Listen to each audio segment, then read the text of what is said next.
भाई भारत में तो अगर किसी के ऊपर ऐसे मतलब हत्या का अटेम्प्ट हो जाए तो हमारे प्रधानमंत्री के ऊपर हुआ है, मतलब मैं कह रहा हूँ तो इलेक्शन बदल जाते हैं बिल्कुल। मतलब इंदिरा गांधी गई तो राजीव गांधी को जो मेजोरिटी मिली आज तक किसी और को नहीं मिली। ट्रंप के साथ ऐसा होता हुआ दिख रहा है क्या सर? ट्रंप पिछड़े हैं अभी इस चुनाव में या आ गए हैं टक्कर में? देखिए, मैं ये मानता, मैं तो बहुत खुश हो रहा था जब तक कैंडिडेट जो बाइडेन थे। जो बाइडेन को फोर्स करके अपना पार्टी ही डेमोक्रेटिक पार्टी फोर्स करके उनको बोला कि भाई तुम साइड हटो। जो पहला उनका परफॉर्मेंस था पहला डिबेट में, उसके बाद बोला भाई आपसे तो होगा नहीं, आप साइड हट जाओ। तो it was an internal party coup led by वो जो पहले एक स्पीकर हुआ करती थी नैन्सी पेलोसी। हाँ, वो बैरक ओबामा, ये लोग डेमोक्रेटिक पार्टी के एस्टेब्लिशमेंट कहलाते हैं। तो यही लोग इनको फोर्स करके बोला भाई आपसे तो होने से रहा, आप साइड हट जाओ, आप तो टोटल हट जाओगे। तो उसके जगह में इसको लाए, कमला हैरिस को लाए। अब असैसिनेशन अटेम्प्ट से बेनिफिट तो मिलता है, बट इनको कैसे कितना मिलेगा मुझे पता नहीं है। बेनिफिट मिलेगा इनके ये असैसिनेशन अटेम्प्ट से नहीं, बेनिफिट मिलेगा जो इशू ये खड़ा कर रहे हैं। सबसे इंपॉर्टेंट मुद्दा ट्रंप के लिए आज के टाइम में इशू है इलीगल इमिग्रेशन नहीं, ये याद रखिए। वो इमिग्रेशन के खिलाफ नहीं है, इमिग्रेंट्स के खिलाफ नहीं है, इलीगल इमिग्रेंट्स के खिलाफ है।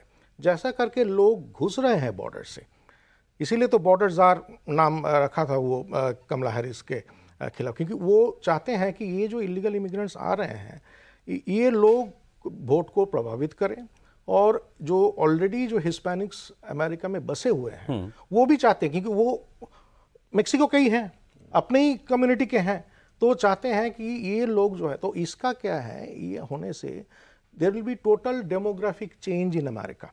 America is a nation of immigrants, इसको कहलाता ही नेशन ऑफ इमिग्रेंट्स। बट ये ट्रेंड अगर चलता रहा जो कमला हैरिस चाहते हैं और डेमोक्रेटिक पार्टी चाहती है जी, अगर ये चलता रहा तो अमेरिका बहुत very soon it will become a nation of illegal immigrants. अच्छा। तो ये चीज अगर आप स्टॉप करना चाहते हैं तो डोनाल्ड ट्रंप को जिताना बहुत जरूरी है। अगर ये नहीं जीत पाए तो अमेरिका का जो फ्यूचर है एज फार एज, क्योंकि इकोनॉमी को तबाह कर देंगे अपना जो, क्योंकि ये लोग जो ज़्यादातर कंट्री से आ रहे हैं वहाँ डेमोक्रेसी है नहीं। ये क्या बात कर रहे हैं कि Trump is a threat to democracy? तुम लोग जिन लोगों को ला रहे हो उनको ही तो डेमोक्रेसी का कोई ट्रेडिशन नहीं है। अपना डेमोक्रेसी क्या है, वो जिंदगी में वोट ही नहीं दिए हैं, तो वो अमेरिका आके कौन सा डेमोक्रेसी को अपहोल्ड करेंगे, कौन सा डेमोक्रेसी को ताकतवर बनाएंगे? वो खुद डेमोक्रेसी कभी देखे हैं? तो ट्रंप का ये मुद्दा बहुत जबरदस्त है, बहुत जबरदस्त ये मुद्दा है। असैसिनेशन अटेम्प्ट से भी ये ज्यादा मुद्दा है, ठीक है। तो अब देखना है कि ट्रंप को अगर ये जीत नहीं पाए तो ये, क्योंकि ये जो बोलते हैं मागा Republicans, make America great again, तो इन लोगों में जो एक बड़ा रिपब्लिकन पार्टी में एक बड़ा ग्रुप है जिसको बोला जाता है नेटिविस्ट, जो अमेरिका में है, जो सिटीजन है, उनके अधिकारों के बारे में बात करते हैं, इमिग्रेंट्स के अधिकारों के बारे में नहीं।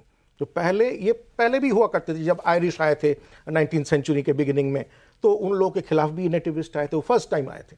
तो बार बार जब भी इलीगल इमिग्रेंट्स आते हैं, इमिग्रेंट्स से कुछ प्रॉब्लम होता है, तभी ये नेटिविस्ट आते। तो नेटिविस्ट का ग्रुप रिपब्लिकन पार्टी में बहुत ताकतवर है। अभी ये मागा रिपब्लिकन्स का बहुत मेजर स्ट्रॉन्ग, मतलब ट्रंप का बेस बहुत सॉलिड है, बहुत सॉलिड है इन लोग, क्योंकि वो एक मुद्दा ऐसा उठा लिया है। क्योंकि आपको अगर 2016 याद होगा, उस टाइम में वो बोले थे I will bring the jobs back including the manufacturing jobs.